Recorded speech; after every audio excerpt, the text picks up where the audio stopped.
বাংলাদেশ ছাত্রলীগের পক্ষ থেকে আমরা কথা দিতে চাই, শিক্ষার্থীদের যে সমস্যাটি রয়েছে কোটা ব্যবস্থা নিয়ে, এটিও একটি যৌক্তিক সমাধান বাংলাদেশ ছাত্রলীগ আইনসঙ্গত উপায় করবে। সুস্পষ্ট হয়ে বলছি, যে সমস্যার সমাধান করার জন্য যৌক্তিক উপায় রয়েছে, আইনসঙ্গত উপায় রয়েছে, সেই পদ্ধতি যেন ব্যবহার করা হয়। আজকে ছাত্র সমাজের কাছে, আজকের এই অনুষ্ঠানের মধ্য দিয়ে বাংলাদেশের সকল শিক্ষার্থীর কাছে বাংলাদেশ ছাত্রলীগের পক্ষ থেকে আমরা চ্যালেঞ্জ দিচ্ছি, এই কোটা ব্যবস্থার একটি যৌক্তিক ন্যায়সঙ্গত সমাধান বাংলাদেশ ছাত্রলীগ করবে।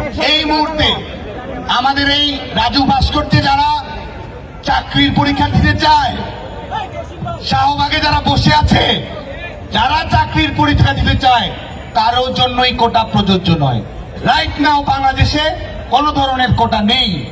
এটি আমাদের আপিলেট বিভাগ এই মধ্যবর্তী সময়ের জন্য চূড়ান্ত নিষ্পত্তি হওয়ার আগ পর্যন্ত এই আদেশ দিয়েছে। এবং এরপরেও এই ব্লকেট খেলা, এরপরেও এই যানজট অবরোধ পরিস্থিতি তৈরি করা, এটি কি সঠিক কোন কর্মপ্রক্রিয়া?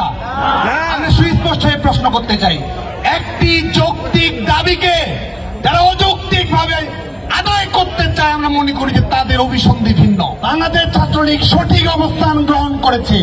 আমরা চাই আমাদের ছেলেমেয়েরা ক্লাস করবে, পরীক্ষা করবে, লাইব্রেরিতে লেখাপড়া করবে। আমাদের উপর যে নির্দেশনা রয়েছে স্মার্ট সিটিজেন হবে, সেই কাজে আমরা ব্যতিব্যস্ত থাকবো।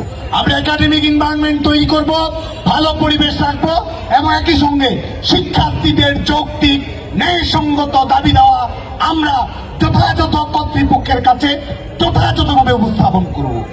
এবং বাংলাদেশের তারুণ্যকে, বাংলাদেশের 5 কোটি শিক্ষার্থীকে আমরা কথা দিতে চাই, মাননীয় প্রধানমন্ত্রী বঙ্গবন্ধু কন্যা দেশরত্ন শেখ হাসিনার সরকার কোটা সমস্যার একটি যৌক্তিক, ন্যায়সঙ্গত, ইনক্লুসিভ এবং যুগোপযোগী সংস্কার অবশ্যই সুনিশ্চিত করবে।